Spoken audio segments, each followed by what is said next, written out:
Hi, it's Eva here at Stafford Land Rover. Today I'm going to be taking you around this approved used Land Rover Discovery Sport D200 Dynamic HSE. This vehicle features a 2-litre diesel engine which is seamlessly mated to an automatic gearbox and is seen here today in Santorini black. Starting our journey from the front, where you'll find your matrix LED headlights with signature daytime running lights. Cascading along the sides of this vehicle, you're going to find further black features as it sits with utmost pride on a set of 20-inch gloss mid-silver alloy wheels with a contrasting diamond turd finish. To the rear of the vehicle, you will notice your privacy glass, ensuring all contents and passengers are safe from prying eyes, as well as the sleek look of your rear LED tail lights.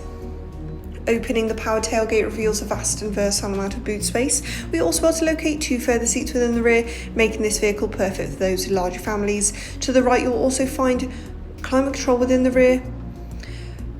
Into the rear, you'll also see your ebony perforated Windsor leather seats, and glimpsing into the cockpit reveals your 14-way heated electric memory front seats, ensuring every journey is as comfortable as the last.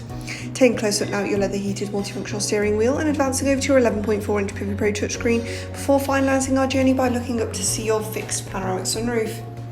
This has been a presentation of the approved used Land Rover Discovery Sport, which we have here at our dealership. For more information on this vehicle, do not hesitate to contact our friendly sales team today. Thank you for watching, and we cannot wait to help you find your next Land Rover.